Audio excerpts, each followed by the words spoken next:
Méditation du 6 septembre, le renfort des anges. Voici, je vous ai donné le pouvoir de marcher sur les serpents et les scorpions et sur toute la puissance de l'ennemi. Luc 10, verset 19.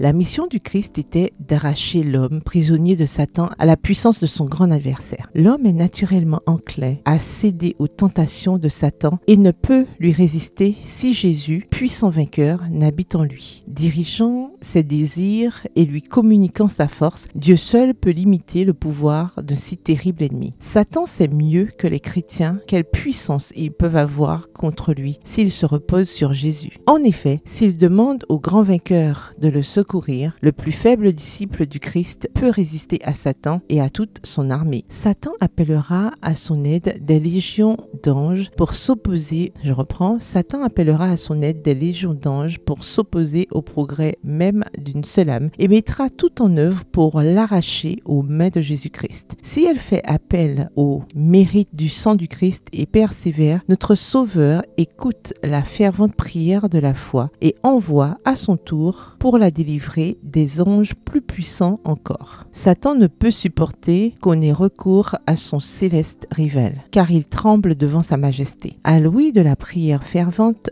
toute l'armée de l'adversaire est suivie d'effroi. Extrait du livre Témoignages pour l'Église au volume 1, chapitre 24, aux pages 131 à 136. Seule sa compassion aimante, sa grâce divine et sa toute-puissance peuvent nous permettre d'échapper à l'ennemi implacable et de maîtriser l'opposition du cœur humain. Qu'est-ce qui fait notre force? La joie du Seigneur. Laissons l'amour attendrissant du Christ remplir notre cœur et nous deviendrons doux et soumis, préparés à recevoir la puissance qu'il nous réserve. En regardant au Christ dans le but de devenir semblable à lui, celui qui recherche la vérité découvre la perfection des principes de la loi divine. Il n'est plus satisfait de rien moins que la perfection. Il faut livrer bataille avec les attributs que Satan avait consolidés pour lui-même. Mais avec le Christ, la puissance qui sauve lui donnera la victoire. Le Sauveur le fortifiera et l'aidera lorsqu'il viendra implorer la grâce et la compétence. Extrait tiré du livre Levez vos yeux en haut, la lecture de 12 août à la page 230. Bonne soirée, que l'Éternel vous bénisse.